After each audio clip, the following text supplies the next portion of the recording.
দালিয়ানে বৈশ্বিক অর্থনীতির মঞ্চে বাংলাদেশের অবস্থান তুলে ধরার পর এবার চীনের ক্ষমতার কেন্দ্র বেইজিংয়ের পথে প্রধানমন্ত্রী তারেক রহমান। সামনে বহুল প্রত্যাশিত শি জিনপিং তারেক বৈঠক।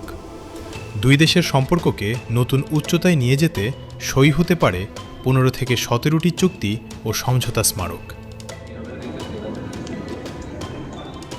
বিশ্ব অর্থনীতির অনিশ্চয়তা, বাণিজ্যের নতুন বাস্তবতা আর প্রযুক্তি নির্ভর ভবিষ্যৎ, এসব প্রশ্নের উত্তর খুঁজতেই বিশ্বের প্রভাবশালী নেতারা এর আগে জড়ো হয়েছিলেন চীনের দালিয়ানে।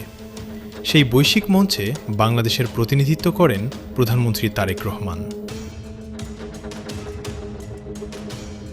ওয়ার্ল্ড ইকোনমিক ফোরামের এ সম্মেলনে 90টিরও বেশি দেশ ও অঞ্চল থেকে রাজনৈতিক নেতা, ব্যবসায়ী, শিক্ষাবিদ ও গণমাধ্যম প্রতিনিধিসহ অংশ নেন প্রায় 1,500 অতিথি।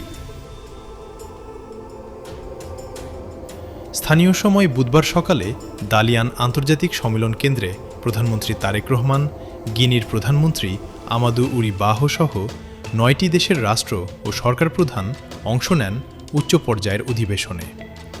উদ্বোধনী বক্তব্যে চীনের প্রধানমন্ত্রী লি কিয়াং প্রযুক্তি নির্ভর উন্নয়ন, উন্মুক্ত বাণিজ্য ও সহযোগিতার মাধ্যমে বৈশ্বিক অর্থনীতিকে এগিয়ে নেওয়ার আহ্বান জানান।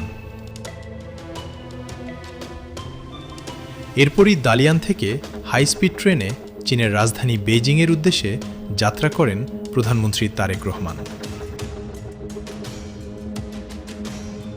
এখন নজর শুক্রবারের দিকে, কারণ সেদিনই অনুষ্ঠিত হবে প্রধানমন্ত্রী তারেক রহমান ও চীনের প্রেসিডেন্ট শি জিনপিংয়ের বহুল আলোচিত দ্বিপক্ষীয় বৈঠক।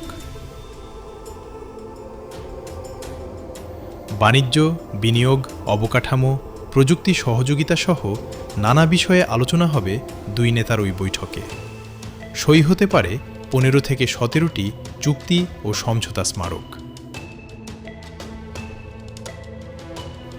দালিয়ান থেকে বেইজিং, এটি শুধু এক শহর থেকে আরেক শহরের যাত্রা নয়, বরং বাংলাদেশ চীন সম্পর্কের নতুন অধ্যায়ের দিকেও এক গুরুত্বপূর্ণ অগ্রযাত্রা।